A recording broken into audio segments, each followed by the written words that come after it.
Hello everyone and welcome back to my channel. Before I begin, don't forget to join my new Discord server called Luke10's Hangar. I plan on joining weekly, so if anybody wants to fly together, we can make that happen. My Discord server is linked down in the description below. Today I'll be flying the Polikarpov I-16 Type 24 Ishak. The I-16 was developed by the Soviet Union as a response to the increasing threat from Nazi Germany and other neighboring powers. Its design was led by the renowned aircraft designer who is known as Nikolai Polikarpov. The first flight of the I-16 prototype occurred on December 30th, 1933, and it quickly gained a reputation for being maneuverable and innovative. The I-16 was a revolutionary aircraft for its time. It was one of the first monoplane fighters with retractable landing gear, which set it apart from the biplane designs of the era. The aircraft was also notable for its compact size and the use of a radial engine, which gave it a distinctive look compared to the other fighters of the period. The I-16 Type 24 had a Shvetsov M63 engine. Early models of the I-16 entered Soviet service in 1935. The I-16 underwent multiple improvements over the course of its production. By 1939, the need for more powerful engines and improved armament became apparent as the performance of potential adversaries like the German Luftwaffe advanced. The Type 24, introduced in 1939, was the most advanced model of the I-16 and was a significant setup from previous versions. The I-16 Type 24 had a top speed of around 360 miles per hour, that's 580 kilometers an hour. The Type 24 was equipped with four 7.62mm Shikast machine guns mounted in the wings, as well as provisions for carrying bombs under the wings. This made the aircraft more versatile, capable of both air combat and ground attack missions. The I-16 Type 24 saw its first significant combat during the Winter War, 1939 through 1940, when the Soviet Union fought Finland.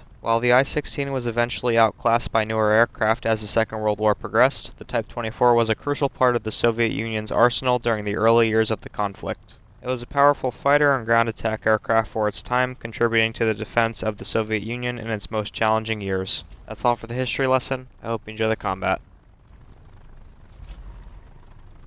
I've been side climbing for a while now, and I'm now above most of the enemies. Now all I have to do here is just boom and zoom. I want to make sure that I stay above most of these enemies. My aircraft is very slow. But to make up for its slow speed, it's extremely agile. It's very maneuverable, it turns very well, and it rolls very well. But you also have to remember that this aircraft really doesn't have very good energy retention. Once you get up to speed and you start turning, you're going to lose that speed pretty quickly. If you like agility over speed, this aircraft is definitely for you. Right now I'm just trying to find the most isolated target that I can boom and zoom. But for right now I'm just going to dive a little bit. I don't need to be this high.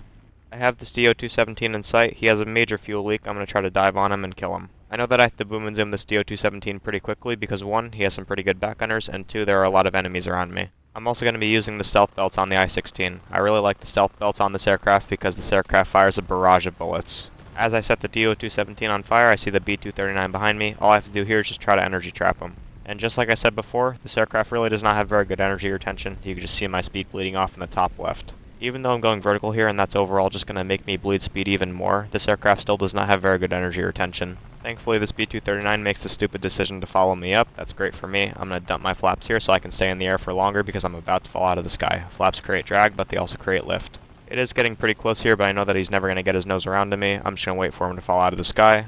He starts doing that now. I raise my flaps and I'm going to dive on him. As I get behind him, all I have to do here is just hold the trigger down, get severe damage there, and I take him out. Thankfully, I'm always looking around me, being aware of all my surroundings. Then I see this lone Ki-43 who's popping smoke. He's making himself a really easy target for me to hit. Fire at him there, give him a bad oil leak, and he dives away. I'm definitely not going to follow him down because 1, he is a lot more maneuverable than I am, and 2, he's very slow. I know I'm also very slow, but I have more energy than him. All I have to do here is just energy trap him. As I'm climbing, thankfully I see this BF-109 behind me. I'm going to maneuver out of the way. I just need to be very mindful of where I maneuver. There are a lot of enemies around me. Thankfully this BF-109 makes the mistake to follow me down. I know I'm a lot more movable than he is. I killed the Ki-43 by him crashing into the ground. This BF-109 decides to keep the turn up. I really don't know why. I'm a lot more maneuverable than he is. I reverse the turn here, fire at him there. Set him on fire there with just a couple shots. I know that he's going down, so I'm not going to follow him down. Now I'm going to fly away from the enemies just so I can get a little bit more spacing. I see the Ki-43 and the MiG-3 both going head-on with each other. This is my time to climb. The Ki-43 is distracted. The Ki-43 starts his dive there, which is great for me. All I have to do is just stay above him here.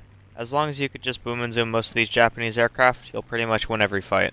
Thankfully my ally MiG-3 was able to kill the enemy Ki-43. I'm looking at our tickets now and unfortunately we're losing on them pretty badly. I still see some enemy AI aircraft that are still left in the game. I want to make sure that I exterminate them. These enemy AI aircraft are just going to keep killing our ground targets and making our tickets go down even more. You always want to be thinking of the long game. I could be playing the short game right now, but I'm not going to. I want to make sure that I kill all these ground targets and all these enemy AI air targets. I want to make sure that we win on tickets. That's why I believe that being a team player will get you wins most of the time.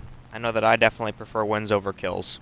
Of course we're losing on tickets pretty badly, and I see this last enemy 109 in front of me. I also have none of my teammates in sight. Unfortunately my teammates are both at the airfield and they could have just been killing ground with me. I know that all this enemy BF-109 has to do is just kill 1 or 2 more ground targets, and that's exactly what he's doing. He's being pretty smart about this. I don't like that he's being smart about this, but I definitely have to talk about it. If you see that the enemy team is losing on tickets really badly, all you have to do is just kill ground targets and you'll win the game. Unfortunately, this enemy BF-109 was able to kill the last ground target and we lose the game. Thank you everybody for watching, and I hope you enjoyed my video. If anybody has any suggestions on what aircraft they want me to fly next, please leave it in the comment section down below and I'd be happy to fly that aircraft.